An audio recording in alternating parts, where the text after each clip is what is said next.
You're listening to Moviesucktastic.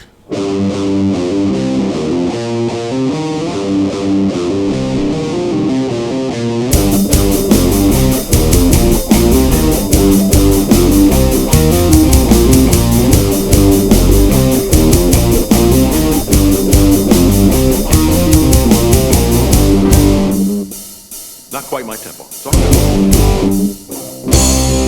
Are you a pusher? Or are you a dragger? Or are you gonna be on my fucking time?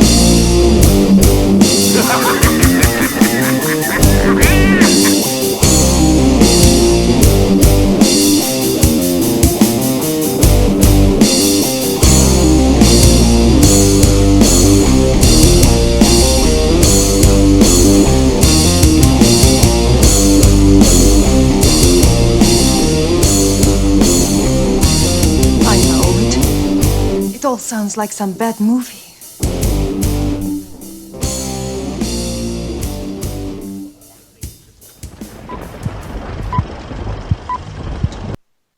Greetings and salutations, my friends. How are you doing, Scott? Huh? What? Huh? What? What's going on? We recording tonight? Yeah, twice. It's a first. That's right. This is. Well, it's not a first. It just reminds me of the good old days when we recorded 5 episodes in a night. This is a special hybrid episode. If you tuned in for Strangers in a Strange Land and were confused by the Moviesucktastic music, that's because we're doing a Strangers Moviesucktastic hybrid episode. That's right. And the reason for this is that one of the movies we're reviewing for the upcoming Oscars, Academy Awards, is American Sniper, which has a lot going on a cultural standpoint as well as just being a film. Yeah. It's making a shitload of fucking money, too. I should say cultural, political, controversial things like that. It's actually very controversial, only because the movie is about Chris Kyle, and it's controversial because... For those who don't know who Chris Kyle is... He's the American Sniper. He wrote the book, which the film is based on. It was memoirs. It was his memoirs of being the deadliest sniper ever. In the history of our country. And it's said that, he kind of told some tall tales about some stuff. I have no idea how much of what's in American Sniper is real and what isn't. Well, I'm willing to bet that most of it is probably real. Actually, no. But oddly enough, and that's going to be interesting we'll get into, is that some of the major points in the film that are not true isn't because they're things that Chris Kyle said that weren't true. They're things that they added because it's a movie, and you have to make a story, and they're trying to create a different... They're not trying to tell the truth of what happened. They're trying to tell and this is coming up a lot this year because a lot of people are dumping on Selma because of the portrayals of LBJ, and they're saying things aren't exactly the 100% what happened before.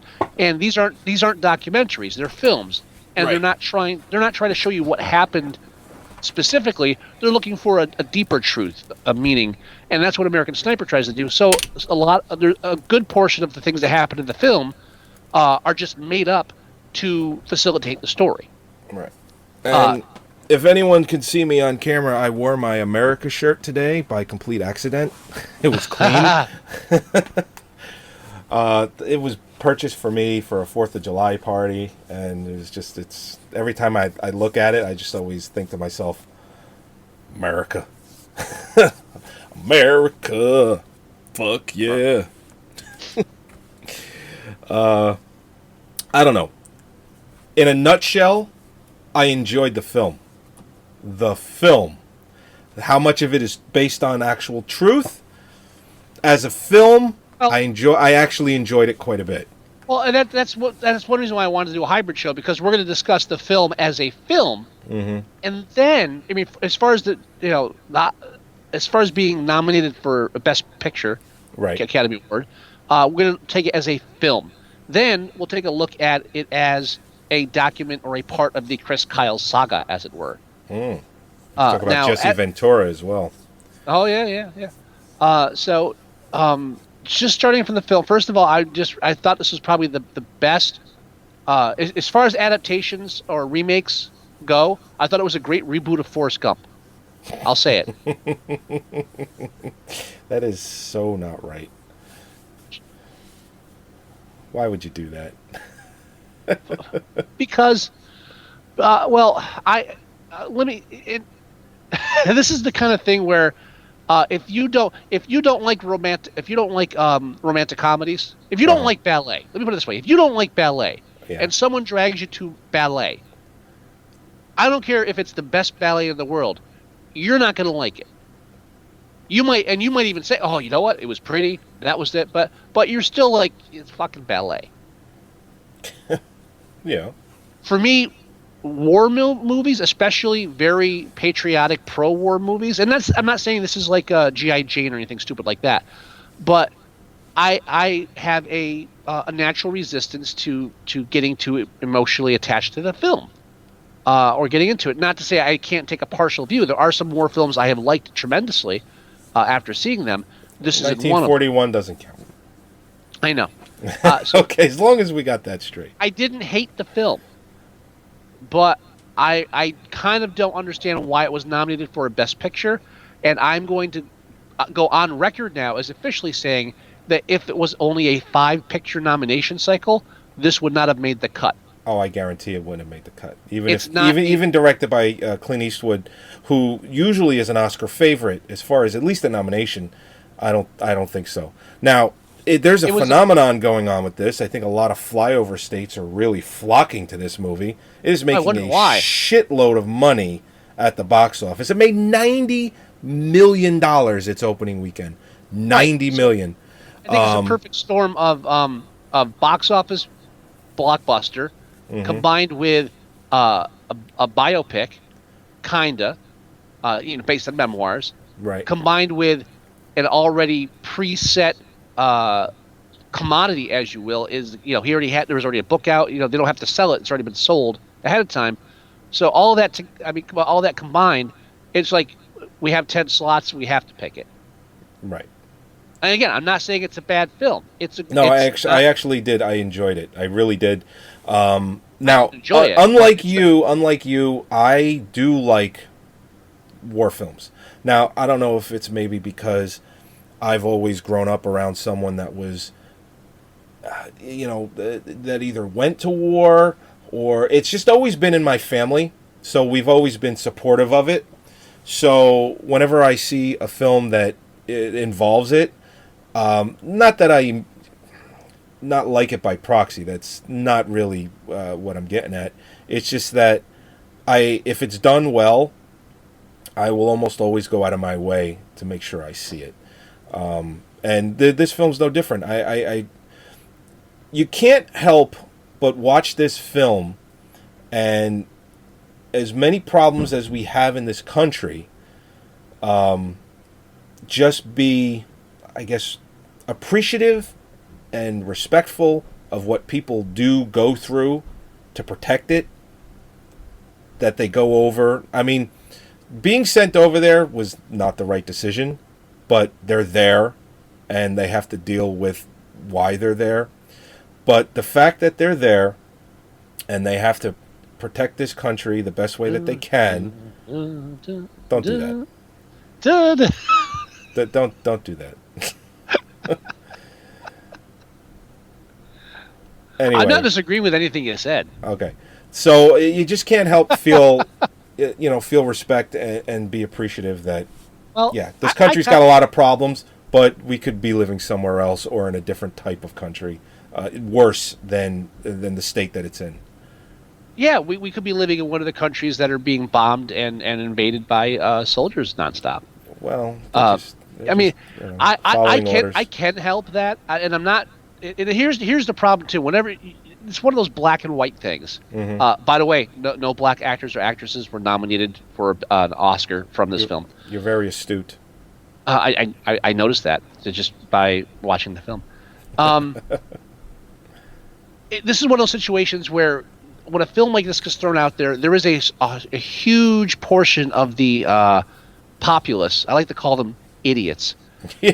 who, if you exercise any dissent towards any aspect of the film or of the content or of the anything in that, get a rain of just You are- aggravation you- and pain. you hate the troops, you're anti-American, and then the death threats yeah. come. The funny death threats. Oh, I wonder if a sniper was on your back. Blah blah blah blah blah. There's a huge portion of the country that cannot take any kind of what's the word I'm thinking of? Thought. You can't think about things. You can't Right. consider the complexities of things. Now, it's so like when you're talking about a film like this, it's like I feel the need to have to say, I am not against the American troops. I do not hate America. Well, not that portion of it. I do not hate our soldiers, and I'm grateful for them doing what they do to protect us. You know, you have Right. to put that disclaimer out there, which they'll just ignore anyways. Oh, you just said that so you could then to come around and say you hate the troops. Yeah. But so the one reason I don't like war films is that there's only two reasons you make a war film, really. To either propagandize. I don't even know what the fucking tense of that is. Propagate. That's, I don't even know if that's correct. No, it's not. It's not. I said that to Not throw doing you well. off. It's okay. It's either to cast your involvement in war in a positive light, Right. or to cast war in a negative light. Now, some would argue that most war films do both. You don't have a film about war and then make it all fun and everything. Even if you're saying, yeah, we were right and this is good, war's still bad. But Yeah, films most of this film was gearing you in the direction of you got to get those fucking guys. You know, Yeah. So it's like no, they need to pay, and you need to fucking make them pay. That was the attitude in this film. well, yeah, and you know what? That's the attitude. And then if you're being sent to a war, if you're going into a war, you've got to have that attitude. What else are you going to do? You're not going to leave if you don't. But my struggle is just that I don't feel like I should have to root for what's happening in the film, and I'm not. I don't think any of it is an ideal situation. Now, I'm not watching the film for that morality lesson, however. I'm watching for characterization, storyline to be involved. I'm not involved in this. Maybe it's because I don't have an obsession with war or like I don't have an obsession with violence, but with real violence. I like fantasy violence because it's fun. Real violence is horrible and nasty, and oh my god, what the fuck? When we meet the Chris Kyle character, and I'm going to call it a character because even though it's based on a real person, this is a film. This is fiction. I'm sorry. This is a fictional thing, and we'll get into the details there. Okay. I have no real liking of this character. I mean, and I don't believe you have to like the character to like the film. That's a bullshit argument. But me going in, I was just like, okay, this is just an idiot who buys into the whole black and white morality thing. And now we have to go through his moments of doubt as he goes through and struggles with it. And maybe knowing a bit too much about the real Chris Kyle hurt me a little bit in trying to empathize with the character. But, I mean, it's all been there. I mean, like, the film opens up with him training his rifle, his sniping rifle, zooming in, focus. I don't know the fucking terminology. Scope. On a child, and having that debate, the struggle of do I kill the child? And that's how the film opens up, kind of almost like to get that out of the way, or just like to say, oh, see, this is where the struggle's going to go. So you're not going to like this guy for the first hour or so, but this is where the struggle comes. This is where the character is. Well, okay. With that said, I think Bradley Cooper is actually excellent in the film. I think he delivers a really strong performance as Chris Kyle. And some of the video that I'm showing in the background while we talk, so that we're just not staring at the Windows Media Player, he went and promoted the film with Chris Kyle's widow, his wife. And I thought that was an interesting way to do it. Maybe it gave her some closure, that a movie was being made and she's, I don't know. I really don't. But I think everything about Bradley Cooper, as far as how he acts in the film, to the way he was promoting it, to the way he got the rights to make the film and was trying to find a director. And Spielberg was originally the guy that was going to do it, but the deal fell through, and they went with Clint Eastwood, and I think that was actually a better choice. I think Clint Eastwood has the expertise. He's done a few war films already, specifically like Heartbreak Ridge, which is a lot of like boot camp stuff. I mean, it just you want a guy like Clint Eastwood to do it. I mean, he's a hardcore Republican with the whole empty chair Obama thing. That was hilarious. But I think he's the right guy to do it, especially, since a lot of people are seeing it because of him too, especially, like I said, those flyover states. One would call Clint Eastwood a national treasure. Oh, sure. Yeah. A piece of Americana. Americana. Yeah. Now, and again, I'm not saying it's a bad film. No, it's competently done. It's Bradley Cooper is astounding in the film. He really is. And we could go through the whole thing. He gained the weight and he bulked up to play the character, and the mannerisms and the speech code. Yeah, we get it. He's an actor. And I didn't think he even had to bulk up like he did, to be completely honest. It's not like this guy Chris Kyle was just like gigantic. He wasn't like super ripped or anything. Well, he wasn't super ripped, but he was a very large person. So I did read some of this shit. He wasn't actually trying to be ripped. He was just trying to increase muscle mass. No, I know. So, he wanted to be bulkier. Sure. So by the time they shot the film, he was deadlifting like I think twice his body weight. Yeah, I think they said something like 350, 375. Yeah. I think it was 425. I think. Wow, that's a lot. And he gained 30 pounds of raw muscle. So. Right, but again, he's specifically designed not to be cut or muscular like a Wolverine type thing, but just to have the massive barrel chest, shoulders, everything. Right, like if you looked at Bradley Cooper in the film, he was big, bulky, but like you said, he wasn't like ripped like Wolverine. So that's exactly what I said, actually. Yeah.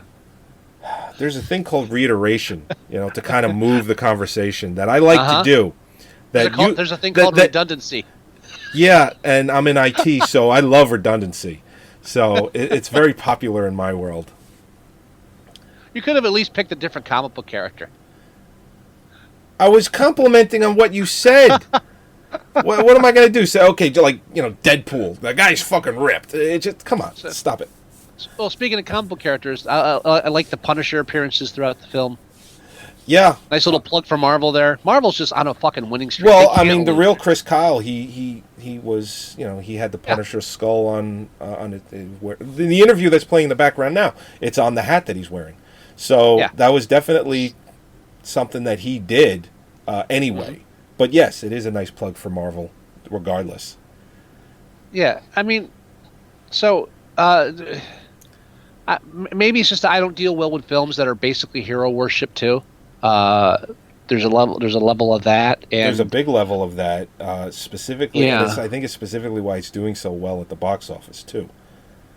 For everyone that says that he lied about shit, whether it be the Jesse Ventura allegation that he said that Ventura said that the Navy SEALs. Well, that was an allegation. That was proven in the court of law.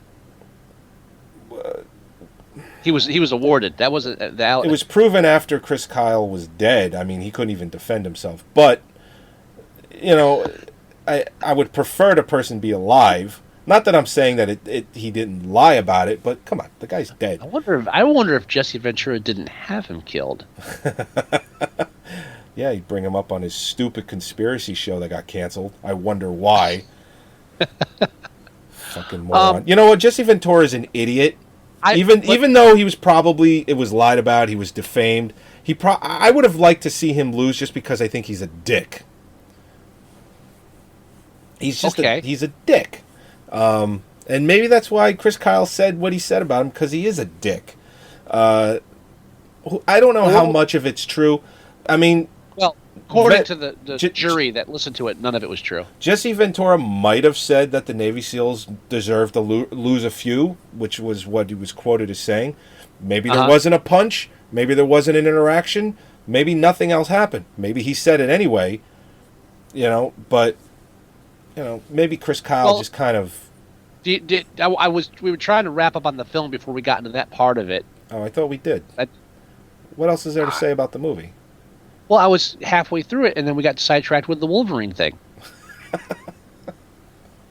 Okay. I was just trying to. Well, you heard when I said hero worship. You started off on the people that worship this guy and the persona.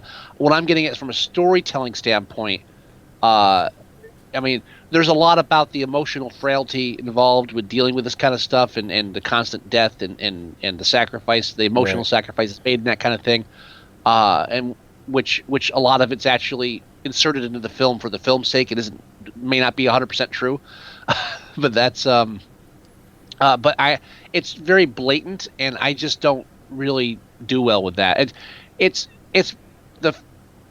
blatantly structured to make you feel this way about the character and this and that and other thing, which I know all films are, but when it comes to war films, I'm a little sensitive to it. That's all. Okay. But I didn't see anything in the film that wasn't just standard storytelling. Besides, okay, maybe the production value is a bit better, but it's a standard introduction of the character, standard story arc, character arc. He is a foil, an enemy he has to deal with. Specifically, they put a face on the enemy instead of just being random people, and it all feels very by the book and manufactured, like a lot of these war films do. Right. And when that's done, I really just feel like it's just the message being pushed. And I can't take that much joy out of war, and I can't invest myself that much in a character that's very one-dimensional. Okay. All right. But not saying it's a bad film. No, I liked it. I actually did like it. I'll probably keep it in my collection. I am saying it's not good enough to be nominated for an Oscar, though. I think it's just a standard. Yeah, I completely agree with you. I think people were enamored by Chris Kyle, his book, in lieu of the allegations that were in a court of law proven not to be true, which I haven't read anything about. I haven't read anything about it. And Jesse Ventura was awarded like $2 million for 1.8 million. Is it 1.3 and 500,000? Is that what it ended up being? One for the lawsuit, one for I think legal fees. No, it was $500,000 for the defamation of character, and 1.2 for making money off of it, for using it as a way. And we'll talk about that after we rate the film on IMDb. I thought that he wasn't mentioned in the book by name. I'll explain.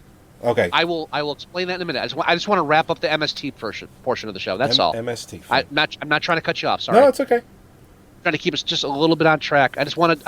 Yeah, we're already 25 minutes in. I know. So briefly, you want to go over? Well, let's rate the film first on IMDb. Right now, it's a 7.6. 7.6. I think it's a solid 7 in my opinion. I'm with you. Done. Okay. Cool. Bam.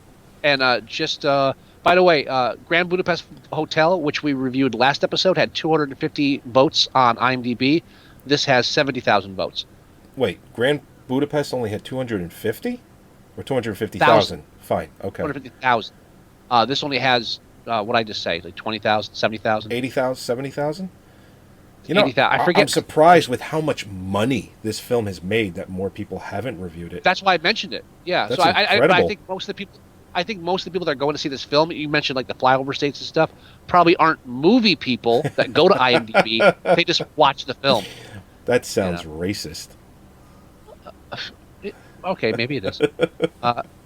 This film is like it's not even worth going into the ratios. 8 is the highest rating with 26%. The highest demographic is tied between males and females under the age of 18. There's a fucking shock at 8.3. Leave it to those stupid young kids that like the war films. The lowest demographic is tied 7.4 between well, let's just stick with males aged 30 to 44 is 7.4. So you and I are like right on track there. Okay. Cool. Well, me, I mean, you're not 40 yet. Not yet. Not yet. I'll be getting there.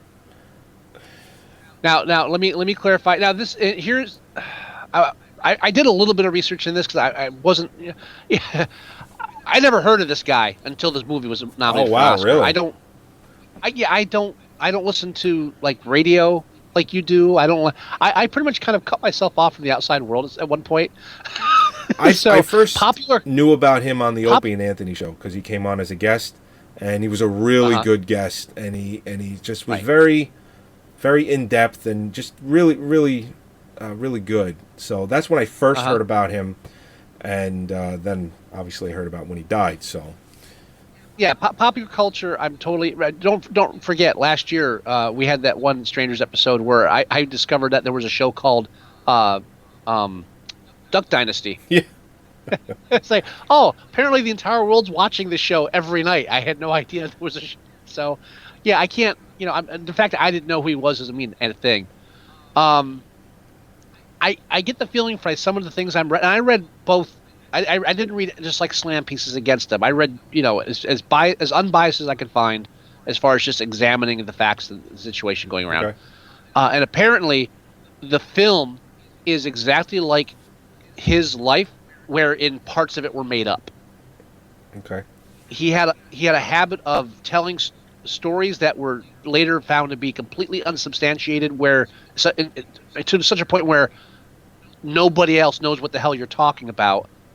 That really is probably obvious that you're lying about this. Now, this Jesse Ventura thing is one of them. Now, in the book, he mentions. Now, you're correct. In the book, he calls him Scruffy Face. Doesn't mention who it is, and says that this guy was talking shit about the Navy SEALs, and so he laid him out, or that he hit him and then he laid him out. But then, and I have a feeling that the name that's changed in the memoir writing, which I'm pretty. I would have to assume he didn't write it himself; that it was ghostwritten. yeah, And I don't know. I'm just assuming, and I have to assume that it's not a real slam on the person. You spend your whole life, doing this. You're not like building your writing skills at the same time. It's not a dig. But I have to assume that the agency, or publishers, editors, what have you, had him changed, not show the name in the book for legal reasons. Duh. But then, 2 days into his book tour on the O'Reilly Factor, he says, "Oh yeah, that was Jesse Ventura I was writing about." Right. He also, I don't know if he broke it on Opie and Anthony first or on O'Reilly first. It was either one of those two I shows. read it was O'Reilly. Was it? Okay. Yeah, I read it was O'Reilly, but one source, the other. But so idiot spills the beans on what they probably had him change in the first place because he can't prove it, and that's why it went to court. And the fact that that there was no substantiation at all by anybody that was involved in this thing, that's why they eventually found in favor of him. And the fact that he was publicizing the book by talking about it, Right. that was why they awarded the extra money, because he was making money off of defaming the character of somebody. And I heard as well that they're taking that part of the book out completely. It is out in newer publications. That is out, yes, because So that original because original edition is probably worth a few bucks. possibly I would imagine that it is. not for long. Who wants to? Well, what you're going to want probably a digital copy that's unabridged that has the original writing in there. Well, one of the reasons that they took it out in later print versions is not only obviously because he was sued, but because Jesse Ventura is now suing the publishers as well for not researching the document. I don't know how well he'll get on that because he wasn't mentioned in the book, so I'm not sure how well that's going to fly. I don't think I think he's wasting his money on that one. But he shot himself in the foot by revealing it during the book tour. Yeah. So that was his fault. Now, there are other things that he talked about, too, that were, again, completely unsubstantiated. The one thing is that his official kills rate is like 160 or something. Yeah, 150 He or claims 160. it's around. Right, he claims it's 250 or something like that. He's like, apparently he just was killing nonstop. Well, and there's no way to prove that it's not true. I mean, confirmed kills are confirmed kills. You're at war. I mean, he could have taken somebody out and didn't get a confirmed kill. I don't know how much of that I want to buy. He killed a lot of fucking people. Let's leave it at that. Great, that's wonderful. And the fact that he brags about it nonstop. I have a feeling that one of the things they injected into the film that's not true is the parts where he's actually remorseful and conflicted about killing people, because that never came across in any of his public appearances or anything. Doesn't mean it's not true, but he was adamant coming up front saying, "No, I never regretted killing people. It was very that kind of macho, America bullshit. It was like they were attacking us, I attacked them." Now, one of the things that's not true in the film that they put in the film is that he joined the military because of terrorist attacks on American embassies. Not true at all. They put that in the film. Oh, did they? He actually, while he was working as a ranch hand, he applied, and then later, after he had injured himself during a rodeo thing, they called him back about it. It's like, yeah, he was already thinking about going in. His kind of background, that was like just one of the things you do. Again, not a dig, just the climate, the father, all that stuff. So that's something they threw in there that's just like blatant propaganda. They're attacking Americans. That wasn't what happened. So, but again, they have to throw catalysts like they're in the film. Like, see, this is what spurred him on. So, no, it's not. He just decided he wanted to go into the army and kill people. Navy. But what? I said Navy, but whatever. SEAL, whatever the fuck it is. Yeah, I know. I'm sorry. I don't know the terminology. It's not an insult. It's just ignorance. It's not terminology. It's just it's totally different military. No, it's terminology. It's what they're called. That's exactly what it is. I'm not dismissing it. I'm just saying I don't know it, and that's it's not a dig.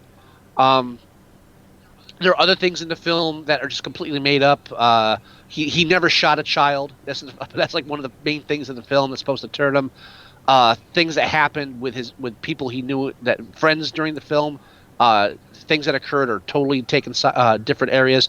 He never killed this Mustafa guy. He was never like directly involved with Mustafa guy. He mentions him briefly in the memoirs as somebody we had heard about. Okay. This alternate sniper that's supposed to be hunting him down, and he's hunting them down. The award, the bounty put on his head of $180,000. That never happened. There was a bounty of I think $20,000 to $40,000 for any American sniper at the time. There was never a specific bounty put on his head, and definitely not for $180,000. Again, this is not him. This is the film. Right. This is what they put in the film to increase tension and build the character and do all the. And there's a part of the film where they go into they raid a house, and the family invites him to dinner, but then later he finds weapons under the ground. Total bullshit. I mean, for the film, not him. He never claimed that stuff.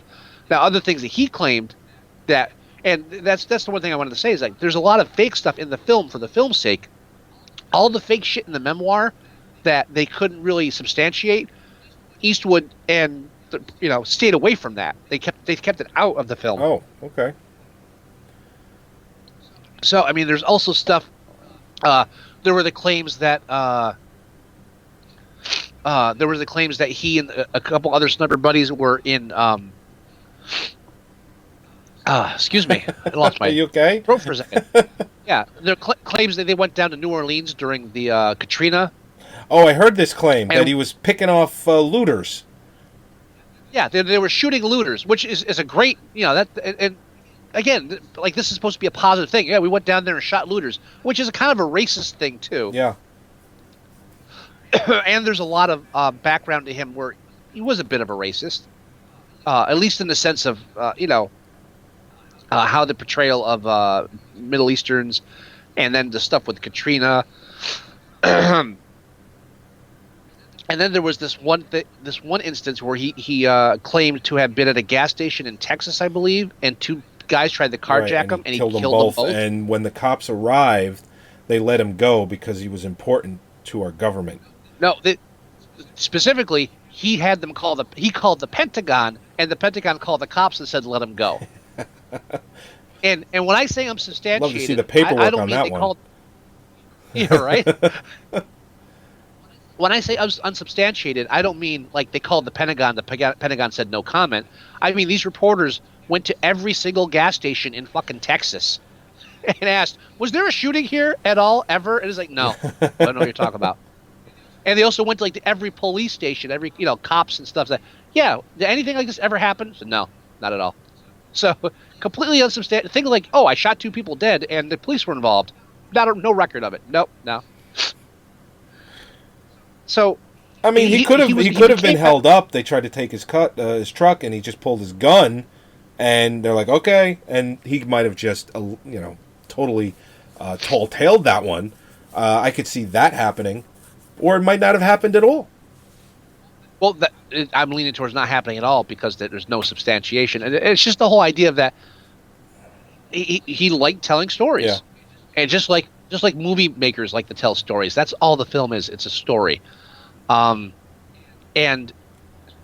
so the biggest fight that I've seen when you like look at all this stuff is just that when you question him based on his actions and what he said, or you try to criticize the film based on that, and that's where it gets gray area too. Because like I said, it's a film.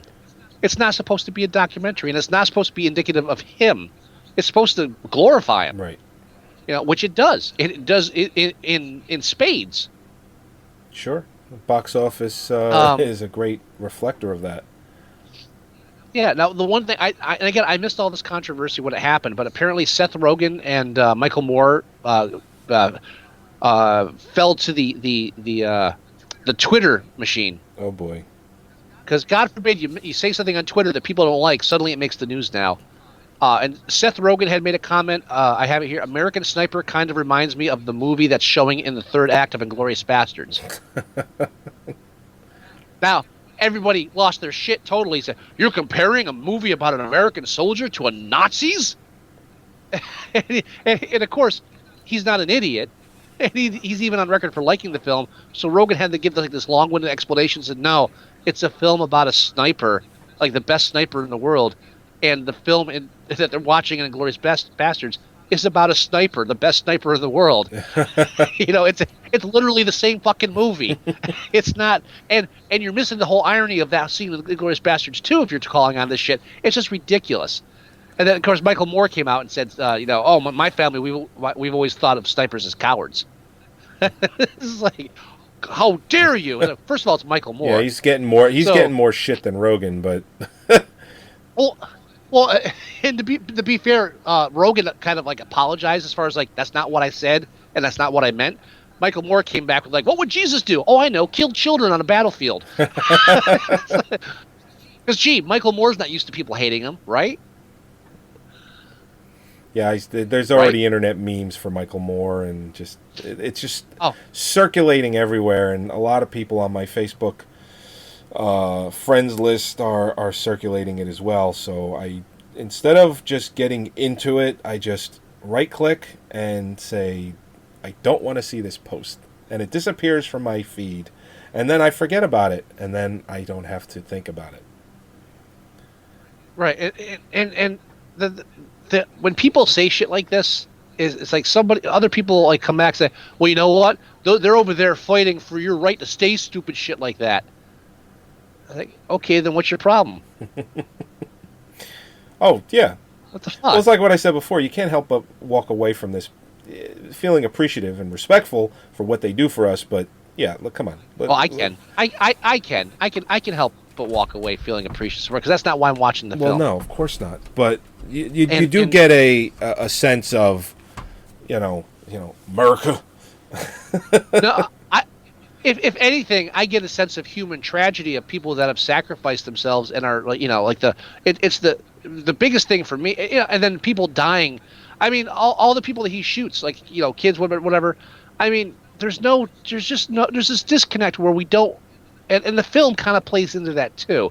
Now, there is a lot of portrayal of like them calling the people savages over there and things like that. Yeah, I'm sure that happens. And again, if you're in a wartime situation like that and you got people trying to kill you, you're not going to say nice things about their culture or about them as people. No, of course not. I get that. Right. That's an accurate portrayal, I believe. Another thing they threw into the film was one of his friends has like moment of doubt before he's killed. Apparently that person never actually died. Did they even exist? They existed. They're in the memoir, but they weren't killed. Something of that nature. I might be getting the facts mixed up a little bit on that, but I know it was put in the film specifically to cement his resolve to Like it's time to go home. To avenge. Yeah. Well, no. Oh, it's time to kill the that's bad right. guy. Yeah. Well, Yeah. that final act, that final act for the war stuff, they push it. You're right. Right. Well, and even then, the longest shot ever that he 1,200 yards, It was something like that. like a mile. It was 2,100 yards. 2,100. Sorry, I got the numbers transversed. It wasn't shooting this Mustafa character because he never shot this guy and didn't, never was conflicted with him. But he did make the shot, and it was shooting somebody that was aiming a rocket launcher or something at their troops. So, again, they changed it and they put all this stuff that happened, and yeah, they made shit up, but it was for effect. And when he made shit up, probably for the same thing. Yeah. Sure. And whether he killed 160 people or 250, yeah, he probably saved a lot of fucking lives doing what he was doing, and he was over there for a good his intentions were good. I would like to assume he didn't go over there just to kill people. Well, That's I don't think most soldiers do. That's not my implication. I'm sure some do. But what are you going to do? There are dicks no matter where you go. But you don't have to buy into the idea that this guy is just heroism personified. He's an individual, and like all individuals, is flawed. And his flaws, he likes to talk. And doesn't seem to be as broken up, or at least doesn't seem in interviews and stuff, to be broken up over the trauma of having to take lives the way Bradley Cooper portrays it in the film. Yeah, but I mean, what do you expect him to be like in these interviews? Just a fucking jittery, mumbling mess? Oh, no. I mean... No. But again, I'm the last person to say that you have to act a certain way. But if I take any kind of criticism towards the fact that he has lied about all these things, or seems to have, and that he's turning it into... Oh, another thing he lied about, by the way, which I would think would be a bit more important to people that are like pro-military. He said repeatedly that all the proceeds from his book went to veterans charities. Turns out, no. After some digging, only like a small, I think like 2% went to veterans charities. The rest went to the family. Not saying they didn't deserve it, but that was a lie. Yeah, don't one say of it's many going one lies place and it's not. So, especially don't say it's going to like a that's all going to a charity that's about something that you should care and actually technically died doing. Yeah. There's actually helping. There's a website that that keeps track of all that stuff. Specifically, websites that are designed to give donations to like MIA, POWs, just veterans in general, and it actually breaks it down of what actually goes to there are some sites where you can donate to give directly to veterans to help them, disabled and whatnot, people going through PTSD. So I forget the website, but there are sites, if you do some digging, that will actually break it down. It's like, yeah, this site is terrible as far as giving money to veterans when they say they are. It's like, only 50% of it does, and the other 50% goes to them. It's like, yeah, you don't want to donate there. So I'm not surprised. That only 2% went, because there's this almost corporate mentality when it comes to that, to say that you're going to do something good and you don't.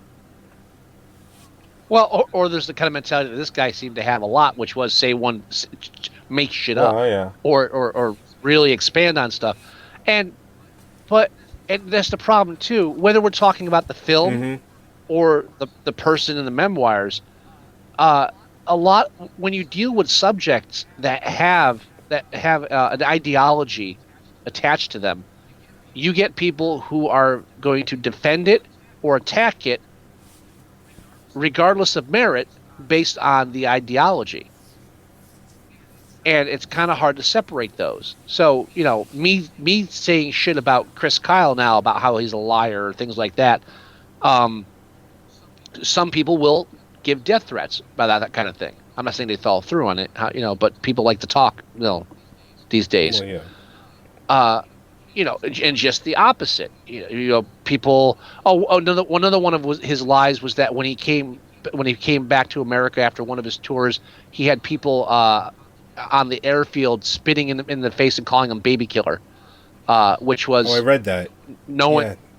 Yeah, and dude, what the fuck, baby killer? What is this, 1975 or 79? Actually, where I read about that, it was mentioned the same. It's like, yeah, this isn't Vietnam. It just we've come a long way since then. And the fact that he would say shit like that, which is completely dated and probably something like his father complained about, maybe. And then lying about shit that is so easily not proven not to have happened, the cops were involved and the Pentagon was involved. So really, that creates a paper trail, right? He wasn't. I'm not calling him stupid. Not the brightest guy when it comes to things outside of his area of expertise. Right. You can't be stupid as a sniper. You have to know fucking win ratios and shit. It's not a stupid person's thing. Fuck talent. You can be really good at shooting things. You have to know a lot of shit, especially when you're training for the SEALs and stuff like that. You have to fucking know your shit. Not saying he's dumb, but outside of his area of expertise, I don't think there was much additional logic involved, and that's why he did things like 2 days into the book tour reveal that Jesse Ventura's identity. Yeah. Oops. Yeah, maybe you don't want to do that. Yeah, so. When you put yourself out there like that and you make mistakes like that and you don't own up to stuff, that's when you get criticized. That's it. So, I personally, and again, personally from a standpoint of, I have trouble, again, this whole, it's just that fucking mentality. I kind of, I went there, I killed all these people. That's wonderful. That's great. and you're happy about that? Are you really happy about that? And he's actually said on record, I'm happy about killing all those people.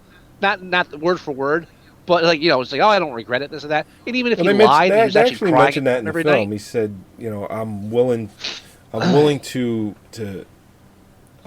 Yeah. Now, when Bradley Cooper does it, he does it as an actor, where he's like, okay, that's what I'm saying, but you can see past that. I really feel like Bradley Cooper gave this guy more depth than he had. As an actor, sure, definitely. Just because he always delivers a good performance, and this is no different. Not saying that the guy was evil out there killing children. He didn't. There's one point, the one time where he actually had to cite the kid, he says, I didn't shoot the kid because I don't kill children. Not saying he's a bad guy, but when Bradley Cooper says it, you're supposed to see, you can tell just by the way he acts, is like, okay, but he's really hiding it, that the fact that it does bother him, because there's something he's struggling with. I don't, from what I've seen in interviews with Chris Kyle and stuff and everything, again, there's a private life, but from what I've seen, I don't believe I believe that he believes that. Okay. That's all. And